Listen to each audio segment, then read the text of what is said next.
예, 지난번에 처음 이 본 말씀을 나누면서 정말 하나님의 일이 무엇인가 한번 살펴보았습니다. 그걸 짧게 잠시 리뷰하면은 사람들은 하나님의 일하면 무슨 거창한 것을 생각합니다. 뭐 성경에 나오는 모세가 홍해를 가르다든지 엘리야가 기도했더니 3년 반 동안 비가 안 오다가 또 기도하니까 3년 만에 다시 비가 온다든지 다윗이 그 거대한 골리앗을 물리쳤다든지 뭐 이런 것들을 생각합니다. 지난번에 우리 나눈 것처럼 사람들은 이제 겉으로 드러난 그런 엄청난 일들을 기대하는데 진짜 우리가 주목해야 될 것이 무엇입니까?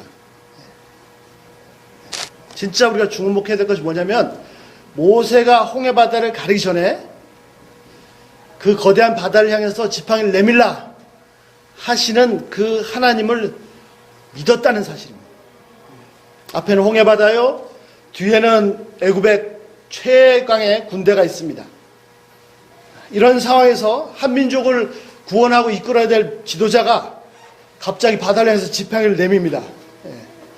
홍해가 갈라질 것을 기대하고 지팡이를 내민다고 합니다. 한번 상상을 해보십시오. 백성들이 볼 때는 얼마나 어처구니 없는 황당한 일이겠습니까?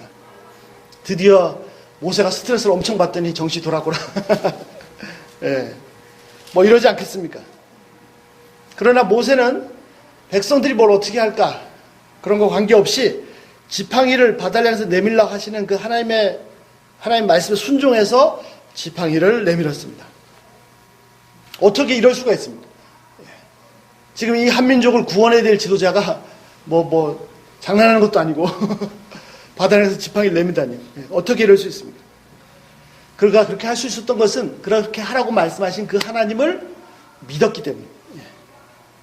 사람들은 홍해가 갈라지는 것을 주목하지만 진짜 놓치지 말아야 될 것은 바로 이 모세의 믿음입니다. 이렇게 하나님을 믿는 것이 이것이 바로 하나님께서 우리에게 요구하시는 하나님의 일입니다. 하나님을 신뢰하는 것. 이것이 바로 하나님을 위해서 인간이 할 수 있는 가장 위대한 일입니다. 하나님을 전폭적으로 의지하는 것, 신뢰하는 것. 그렇게 할 때 하나님의 무한한 권능이 나타납니다. 하나님을 온전히 믿을 때 하나님께서는 마음껏 일하십니다. 그러므로 홍해 바닷가 앞에 처한 상황은 한 민족이 몰살당할 위기 상황이 아니고 하나님의 위대한 권능을 경험할 수 있는 천하에도 두 번도 없는 그런 기회인 것입니다. 그 후손이 딱 한 번 요단강가에서 비슷한 경험을 했습니다. 우리에게 위기는 하나님께는 기회입니다. 자, 그래서 예수님께서는 오늘 본문 말씀 보신 것처럼 요한복음 6장에서는 진짜 하나님의 일은 뭐 어떤 다른 특별한 것을 하는 것이 아니고 바로 그분을, 그 보내신 분을 믿는 것이라고 했습니다. 그렇습니다. 하나님을 믿으면, 하나님을 신뢰하면 진짜 하나님만이 하실 수 있는 엄청난 일을 하나님께서 바로 하십니다. 자, 그럼 오늘 그 본론 내용을 한번 살펴보겠습니다. 세 가지. 자, 하나님을 믿는다는 것이 도대체 어떤 것입니까? 어떻게 하는 것이 하나님 믿는 것입니까? 오늘 이 믿음의 내용에 대해서 한번 세 가지 살펴보겠습니다. 첫 번째는 뭐냐면 믿음의 장애물이 있습니다. 엄청난 장애물이 있습니다. 두 번째, 어떻게 하면 이 장애물을 이길 수 있는가? 그 믿음의 방법에 대해서. 그 다음에 믿는다는 것이 무엇을 믿는 것인지 그 믿음의 구체적인 내용에 대해서 한번 생각해 보겠습니다. 장애물과 방법과 내용에 대해서. 자, 먼저 장애물입니다. 믿음에는 엄청난 장애물이 있습니다. 자, 그 장애물이 뭡니까? 믿음의 장애물은 바로 두려움입니다. 미래는 불확실합니다.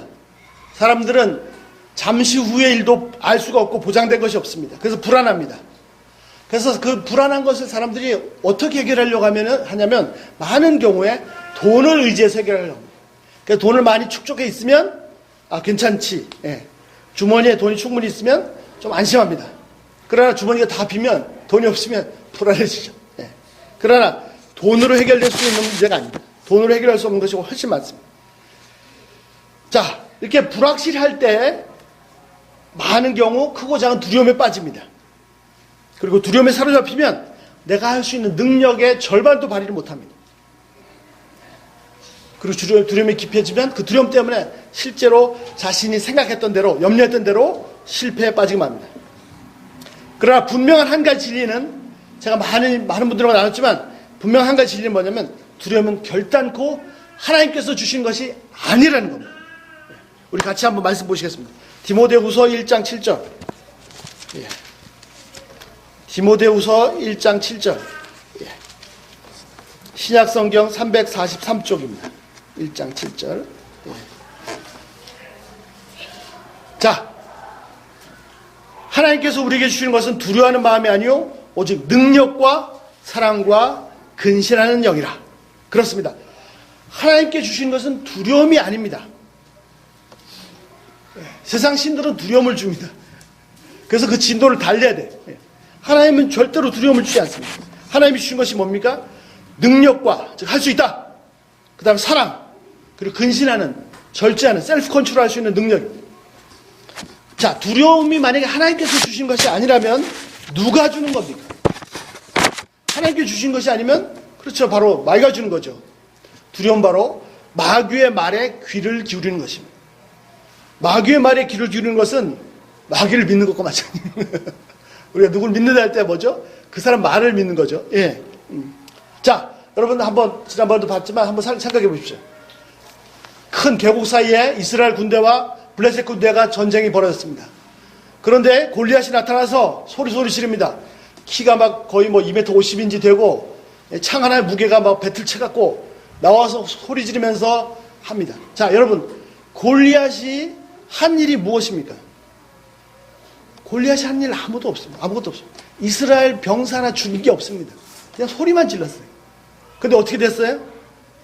위험만 했는데 그 용맹스러웠던 사울주차도 두려워서 자기 텐트에서 나오질 못합니다. 군사들 3분의 1이 도망갔습니다. 아니, 골리앗이 이스라엘 군대를 향해서 뭐 창 한 번 던졌습니까? 칼 한 번 휘둘러서 누굴 죽였습니까? 그저 소리만 질렀는데 두려움이 점령하니까 다 도망갔습니다. 전혀 싸울 생각을 못했습니다. 두려움이 용사를, 장군을 바보로 만들었습니다. 이러면 전쟁은 다 끝난 거 아닙니까? 뭐 싸워볼 필요도 없죠. 두려움에 사로잡히면 자기뿐만 아니라 옆에 사람까지 다 그냥 막 힘들어집니다.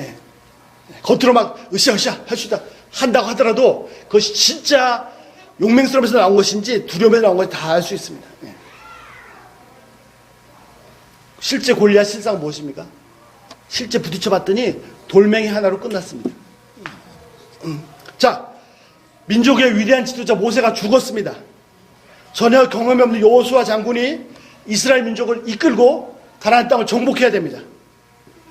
앞이 깜깜합니다. 왜 모세가 벌써 죽어? 모세가 살아있기만 했더라면 얼마나 좋았을겠어요. 그런데 그때 하나님께서 여호수아를 찾아오십니다. 그리고 뭐라고 말씀하실까? 여호수아 1장 3절 온 땅을 이미 주었다고 말씀하십니다. 하나님이 주신다고 약속하시면 누가 막을 수 있겠습니까? 하나님이 주신다고 약속하시면 그것은 미래지만 현재나 마찬가지입니다. 여호수아 1장 3절 내가 모세에게 말한 바와 같이 너희 발바닥으로 밟는 것은 모두 너에게 주었노니. 아니요, 안 주었는데요. 주시겠다 하신 것은 이미 주은 것입니다. 그런데 하나님께서 여호수아에게 요구하신 것이 딱 한 가지 있습니다. 그것이 뭡니까? 6절. 다른 것 여호수아에게 아무것도 요구하지 않으시고 딱 한 가지 요구하십니다. 뭘 요구하십니까? 강하고 담대하라. 이것이 얼마나 중요한지 성경에서는 웬만해서는 반복하지 않습니다. 근데 얼마나 중요한지 3번 반복해서 말씀하십니다. 7절. 처음에 6절 강하고 담대하라 했다가 더 강조해서 오직 강하고 극히 담대하라. 또 부족합니다. 9절. 내가 내게 명한 것이 아니냐. 강하고 담대하라. 두려워 말며 놀라지 말라. 하나님께서 이미 주셨는데 절대 실패할 수 없는데 실패할 수 있는 가능성이 한 가지가 있습니다. 그것이 뭐냐면 만약에 여호수아가 두려움에 사로잡혀서 건너가지 않으면 절대로 주어지지 않습니다. 그러나 담대하기만 해서 건너가기만 하면 다 끝난 겁니다. 그래서 하나님께서 딱 하나 요구했습니다. 강하고 담대하라.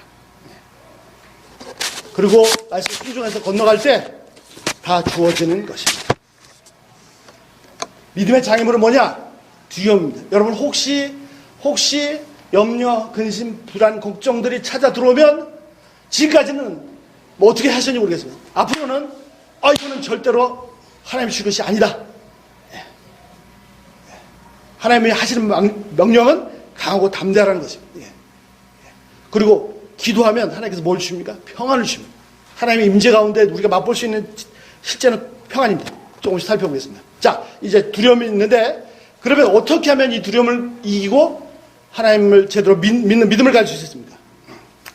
자, 하나님을 믿는다는 것은 무엇입니까? 아까 잠깐 말씀 나눴는데요. 하나님을 믿는다는 것은 뭐냐면 구체적으로 말씀드리면 하나님의 말씀을 믿는 것입니다. 우리가 누구를 신뢰한다 할 때 그 사람이 한 말을 신뢰하는 것이죠. 만약 어떤 사람이 무슨 말해도 그 말을 믿지 못한다면 그 사람 자체를 신뢰하지 않는다는 뜻입니다. 하나님 믿는다는 것도 마찬가지입니다. 하나님을 믿는다는 것은 하나님의 말씀을 믿는다는 것입니다. 모세가 하나님을 신뢰했습니다. 그래서 뭘 했습니까? 홍해를 향해서 지팡이를 내밀라. 그러면 바다 갈라지리라. 지팡이 내밀는데 어떻게 바다 갈라져요? 가 아니고 그 말씀을 신뢰한 것이 바로 하나님을 신뢰한 것입니다. 믿음이라는 것이 뭐냐면 바로 그분의 말씀에, 그분의 약속에 나의 모든 운명을 다 던지는 것입니다. 나 자신뿐만 아니라 모세는 자신의 민족 전체 운명을 그 한마디 약속의 말씀에 던졌습니다. 이것이 바로 믿음입니다. 믿음 바로 추상적인 것이 아니고 하나님의 말씀을 믿는 것입니다. 자, 그럼 좀 더 구체적으로 가보겠습니다. 자, 하나님 믿는 것은 하나님 말씀을 믿는 것인데 하나님 말씀을 믿는다는 것은 두 가지가 있습니다. 첫 번째는 뭐냐면 바로 하나님 말씀인 성경을 믿는 것입니다. 우리가 가지고 있는 성경을 믿는 것입니다. 하나님께서는 하나님 자신을 인간들이 알 수 있도록 계시하셨는데 그것이 바로 성경입니다. 성경은 바로 하나님께서 하나님 자신을 알려주신, 내가 어떤 존재다, 어떤 성품이 있다 알려주신 계시하신 책입니다. 그러므로 하나님을 제대로 알려면 다른 데가 아니라 성경으로 가야 됩니다. 많은 사람들이 절대신, 창조주, 조물주를 믿지만 그분이 어떤 분인지 잘 모릅니다. 그리고 대부분 사람들은 그저 그 절대신이라는 존재를 어떻게 생각하죠? 그냥 내가 착한 일을 착하게 살면 상 주고 일 잘 되게 해주고 내가 혹시라도 나쁜 일 하면 벌 주고 그래서 어떻게 해요? 이번에 또 나쁜 일 터졌네? 내가 무슨 죄를 지었나? 그래서 평생 해야 될 일이 뭐예요? 그 신의 노여움을 달래야 되는 거예요. 그러나 진짜 하나님을 알려면, 내가 생각한 하나님이면 진짜 하나님을 알려면 하나님께서 당신 자신을 알려주신 이 성경으로 가야 합니다. 성경에서 하나님이 스스로 자신이 어떤 분이다 밝혀준 그 하나님을 만날 수가 있습니다. 그 다음에 하나님을 믿는 것은 또 두 번째 뭐냐면 이 성경을 가지고 성경에 기초해서 그 다음에 세미한 주의 음성에 귀를 기울이는 것입니다. 여러분, 저희가 교회에 이렇게 많이 왔다 갔다, 많이 다닌다, 오래 다녔다 중요하지 않습니다. 물론 그것이 있어야겠죠. 그러나 그것이 전부가 아닙니다. 더 중요한 것이 있는데 뭐냐면 하나님을 만나야 됩니다. 하나님과의 개인적인 이 터치가 이루어져야 됩니다. 그런데 하나님은 우리처럼 육신이 아니십니다. 영이십니다. 그래서 어떻게 만날 수 있습니까? 말씀을 통해서 만날 수 있어요. 그래서 핵심이 뭐냐면 만약에 우리가 교회만 밟는다면은 이 본질이 빠진 껍데기 신앙이 될 겁니다. 처치고 진정한 크리스천은 개인적으로 내가 하나님과 터치된, 만나야 되는 것입니다. 자, 그래서 말씀을 통해서 하나님이 어떤 분인지 알 수 있고요. 그 다음에 개인적으로 그분의 음성에 귀 기울이는 거죠. 하나님의 언약의 말씀을 붙잡고 기도하면 하나님께서 만나 주십니다. 여러분의 영혼에 정말 하나님이 오신 것을 맛보실 수 있을 것입니다. 내가 말씀 붙잡을 때 어떤 때는 그 신기하게도 상황은 전혀 바뀐 게 없는데 모든 두려움이 싹 사라집니다. 하나님 말씀 붙잡고 있으면 어떤 때는 정말 갑자기 안 될 거야 해서 망할 줄 알았는데 갑자기 중심 가운데서 할 수 있다. 내게 능력 주시면서 모든 것을 가능하다. 또는 사랑으로 충만케 해도 해주십니다. 도저히 내가 스스로 절제가 안 되는데 근신하는 영을 주시기도 하십니다. 때로는 내가 이렇게 자리 잡으면 그 문제의 핵심을 꿰뚫어 볼 수 있는, 본질을 알 수 있는 지혜를 주시기도 하십니다. 그리고 자연스럽게 해결책까지도 보여줍니다. 예. 지혜는 지능은 타고난 거지만 지혜는 하나님께 주신 것입니다. 그래서 아무리 지능이 낮아도 지혜를 받을 수 있습니다. 지혜는 구하라고 하셨죠. 그리고 지혜는 이 지능으로 IQ로 따라갈 수가 없습니다. 논리로 뛰어넘는 사물의 핵심을 뚫는 것입니다. 예. 때로는 두려움 대신에 하나님의 놀라운 평안이 임합니다. 예. 내 마음이 평안으로 다스려집니다. 모든 지각에 뛰어난 빌립보서 말씀처럼 내가 인간의 이성의 이해를 초월한 하나님의 평강이 나를 지배합니다. 평안이 나를 지배하면 이미 문제는 다 정복된 것입니다. 사람과의 관계가 안 좋습니다. 예. 그래서 막 잠도 못 자고 스트레스 받습니다.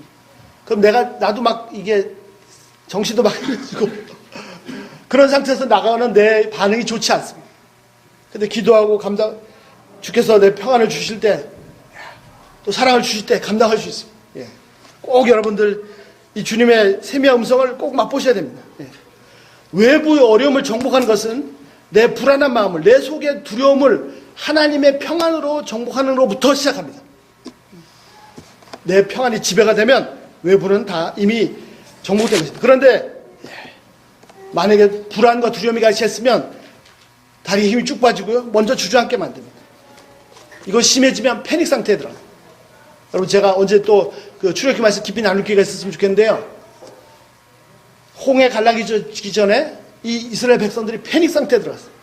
그래서 그 입에서 나오는 말들이 이 논리적으로 전혀 모순된 말들을 합니다. 이 상태가 되면 뭘 해볼 필요도 없습니다. 해보기 전에 이미 다 게임은 끝나는 것입니다. 포기할 수밖에 없습니다. 오히려 주위 사람까지 다 힘들게 만듭니다. 그러나 하나님께 주시는 평안은 나를 확신으로 붙잡아주고 능력도 주고 지혜도 줍니다. 큰 불안의 가운데 두려움 가운데 있었는데 말씀을 붙잡고 기도했더니 마음이 평안해졌다. 그러면 평안이 임하면 그 신뢰함으로 발을 앞으로 내딛게 하면 됩니다. 이미 다 주셨다. 강하고 담대하라. 그리고 요단을 향해서 가나안을 향해서 발을 디디면 되는 것입니다. 절대로 염려하거나 두려워할 필요가 없습니다. 어차피 그 모든 상황이 내 능력 바깥에 있는, 내 능력을 넘어간 것입니다. 예. 다만 하나님께서 하십니다. 자, 장애물은 두려움이고요. 그 다음에 믿음을 어떻게 해주시느냐? 성경 말씀과 이 말씀에 기초해서 실질적으로 세미한 음성을 듣는 데 있습니다. 자, 그러면 도대체 무엇을 믿는 것인가? 그 믿음의 내용에 대해서 세 번째 살펴보겠습니다. 자, 하나님을 믿는 첫 번째는 뭐냐면, 자, 믿음의 내용이 두 가지가 있는데, 첫 번째는 뭐냐면, 하나님의 권능을 믿는 것입니다. 하나님은 하나님이십니다. 성경에 보시면 하나님은 상천하지 하나님 같은 신이 없다고 하셨습니다.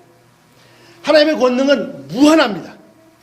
하나님께는 이거는 뭐 쉬운 일이고, 이거는 좀 어려운 일이다, 이런 게 없습니다. 예?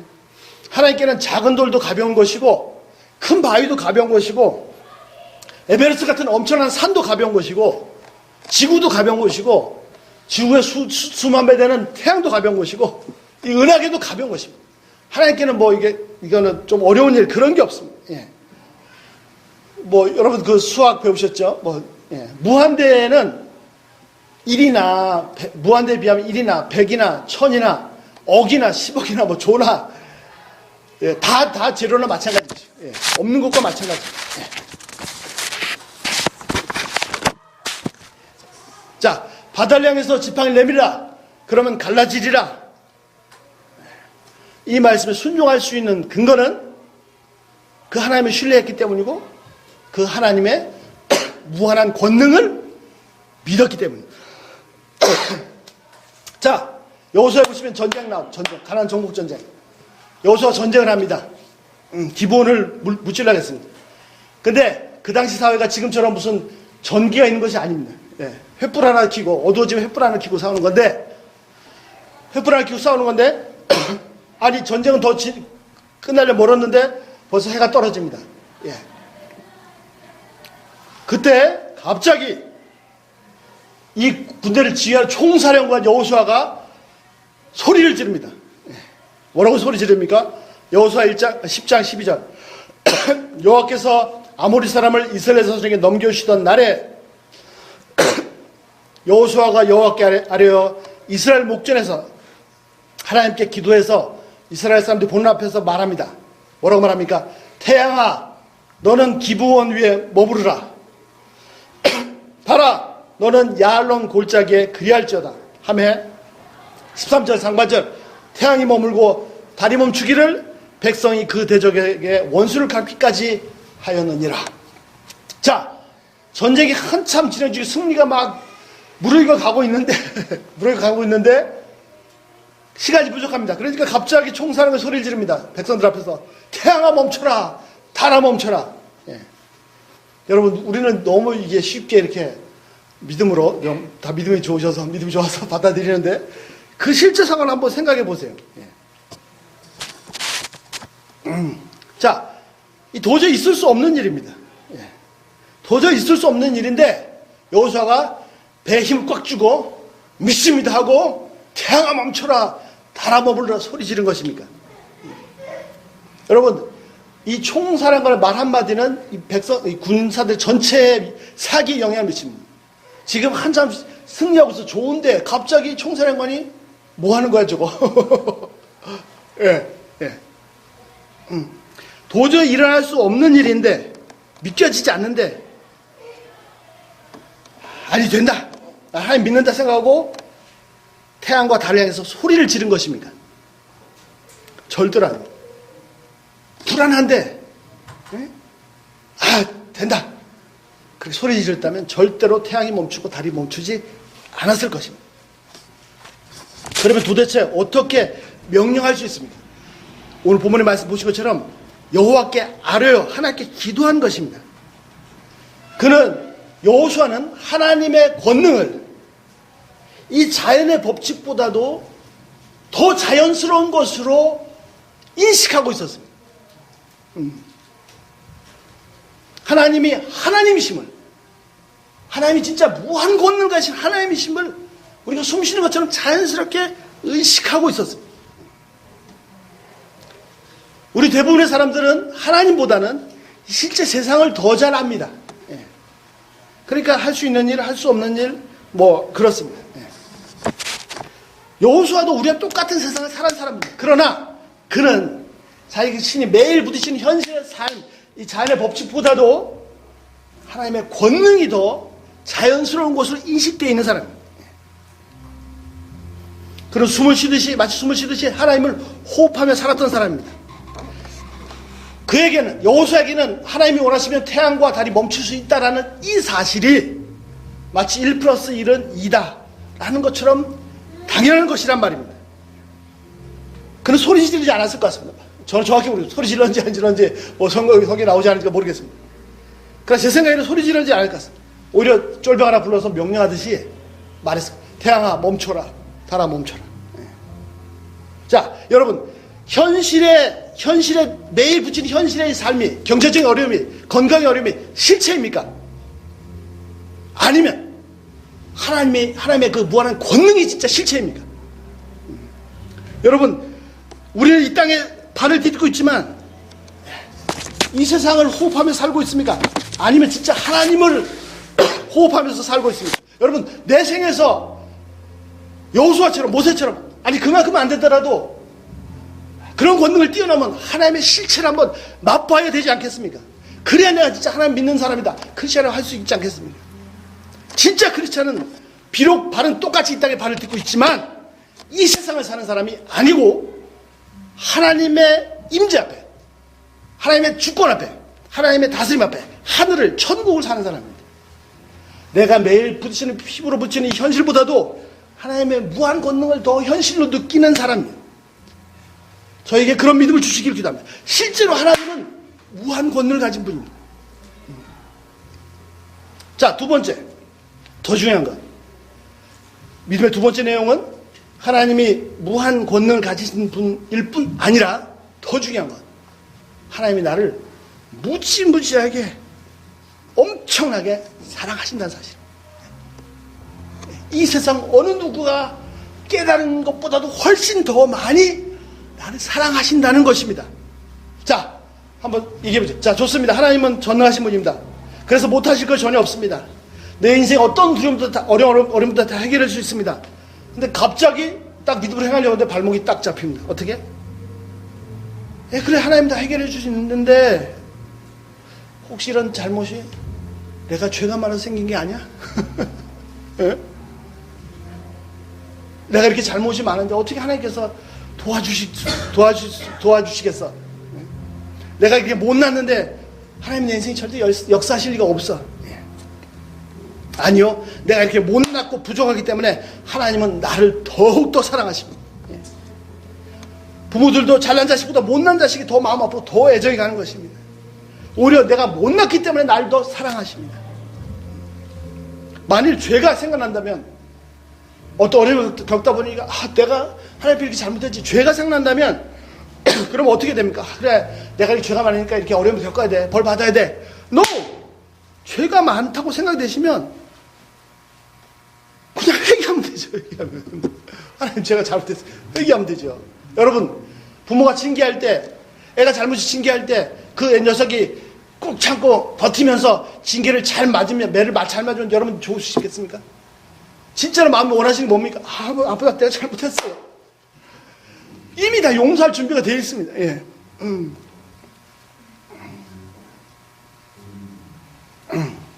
여러분, 내가 죄가 있다고 생각하십니까? 죄악 중에 가장 큰 죄가 뭐냐면 불신의 죄입니다. 난 당신을 못 믿겠어 하는 그 죄가 부모의 마음을 찌르는 불신의 죄입니다. 이 죄가, 불신의 죄가 얼마나 무서우냐면, 가나안을 갔다 왔던 12정탐꾼 12명 중에 여호수아 갈렙 제외한 10명 그 자리에서 죽었습니다. 이 불신의 죄가 얼마나 무서우냐면, 남아있던 이스라엘 민족 전체, 그 중에서 그들이 조롱했던 아이들만 살아남았고, 어른들, 장성한 어른들은 40년 동안 광야에서 다 죽었습니다. 왜? 불신했기 때문에. 우리가 정말 구약 시대를 살고 있지 않은 것이 얼마나 다행인지 모릅니다. 우리가 은혜 아래 있다는 것이 얼마나 큰 복인지 모릅니다. 심지어는 불신의 죄까지도 즉시 회개하면 언제든지 용서할 준비가 되어 있습니다. 하나님은 우리가 상상하고 깨닫는 것보다도 훨씬 이상으로 나를 더 사랑하십니다. 사람은 나를 그렇게 사랑하는 사람, 부모나 어떤 좋은 분도 나를 어느 한계 상황에서 사랑하지 않을 수 있습니다. 그러나 하나님은 끝까지 나를 사랑하십니다. 그 증거가 무엇입니까? 하나님이 세상을 이처럼 사랑하사 독생자를 주셨으니. 그렇습니다. 하나님은 나 같은 죄를 얼마나 사랑하십니까? 바로 하나님께 하나밖에 없는 그 아들을 나를 위해서 아끼지 아니하시고 희생하시기까지 그렇게 사랑하십니다. 아들을 주셨다면 다 주신 것 아닙니까? 예. 이보다 더 큰 희생이 어디 있습니까? 이보다 더 큰 사랑이 어디 있습니까? 우리가 아직 죄 endless 때 로마서 8장, 예수님께서 우리 위해 죽으심으로 하나님께서 우리에 대한 자기 사랑을 확증하셨느니라. 내가 아무리 어려운 상황이 닥쳐도 하나님이 날 사랑하시는가? 하나님 날 돌보시는가? 아니면 심지어는 이런 상황에서 하나님은 없다 라고 생각되는 그런 상황이 떨어질지라도 갈보리 산 위에 세계의 십자가는 여전히 하나님이 나를 동일하게 사랑하신다는 불변의 확증된 진리입니다. 증거입니다. 우리가 평생 꼭 붙잡고 놓치지 말아야 될, 놓쳐서는 안 될 진리가 하나 있다면 그것은 바로 어떤 상황에서도 사람들이 나를 어떻게 해도 날 잘해준 사람 심지어 돌아서 어떻게 하더라도 하나님이 여전히 나를 무한히 사랑하신다는 이 사실입니다. 이 사실을 절대로 놓치시면 안 돼요. 이 하나님의 사랑을 확신하는 것이 바로 믿음입니다. 우리가 아직 사랑이 무엇인지 몰랐을 때, 참 사랑이 뭔지 몰랐을 때 하나님께서 요한에서 그 아들을 내어주심으로 우리에게 진짜 사랑이 뭔지를 확증시켜 주셨습니다. 사람들 쉽게 교만해서 넘어지기도 하지만 또 문제는 쉽게 자기 불의에 빠지기도 합니다. 그래서 담대하게 하나님께 나가지 못합니다. 하나님은 내 모습에 관계없이 여전히 나를 무한히 사랑합니다. 내 모습을 의지해서 하나님께 나가는 것이 아니고 그 사랑을 의지해서 항상 담대히 마치 무슨 권리를 받은 것처럼 하나님께 나가시기 바랍니다. 십자가에 돌아가신 그 예수님은 바로 이 진리를 영원히 입증하고 계십니다.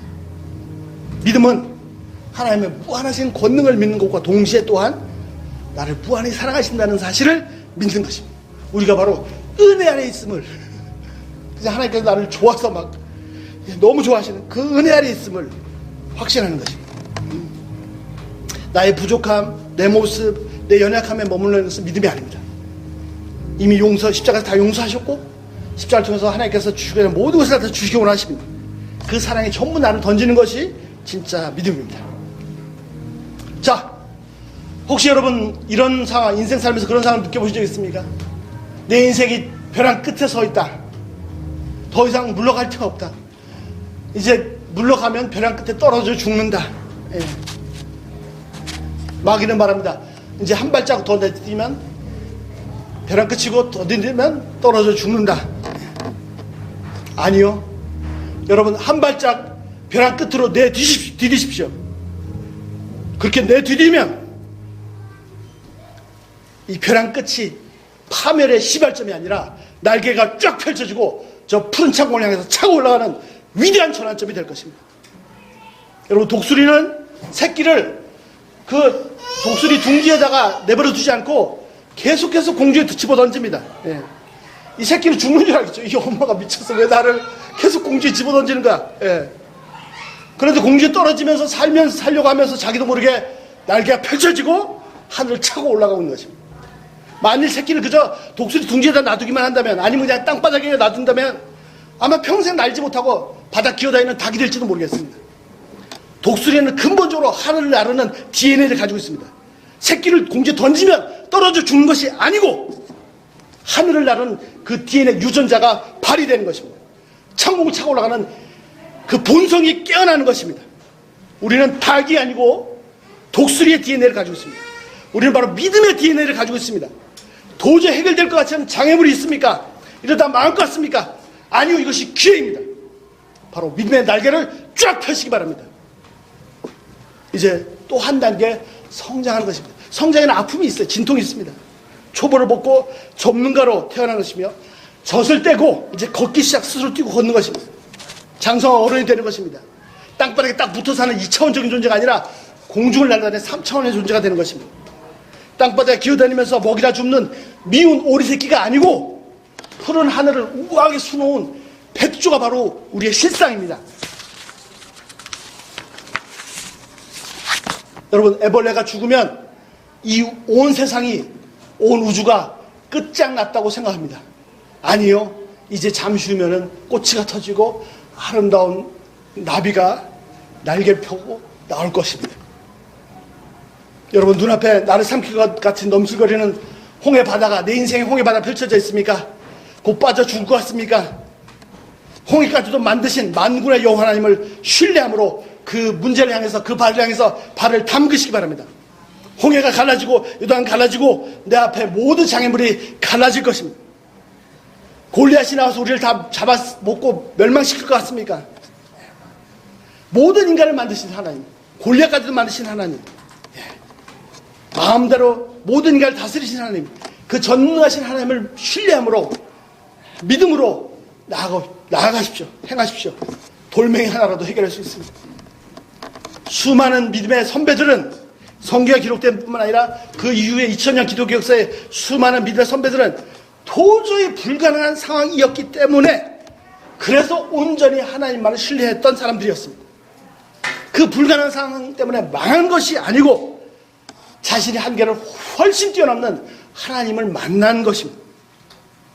하나님께서 요구하시는, 우리에게 요구하시는, 원하시는 딱 한 가지 하나님의 일이 있는데, 그것은 바로 그분을 추워시타는 것입니다. 그분을 믿는 것입니다. 하나님을 믿었기 때문에 성취된 그 어떤 것이 아니라, 홍해가 갈라지고 뭐 어떤 이런 것이 아니라 하나님을 믿는 것 그 자체를 내게 요구하시는 하나님의 일이라고 하십니다. 하나님을 믿는 것, 그분을 신뢰하는 것은 우리가 코에 호흡이 붙어있는 동안 인간이 할 수 있는 이 지상에서 가장 위대한 과업입니다. 기도하겠습니다.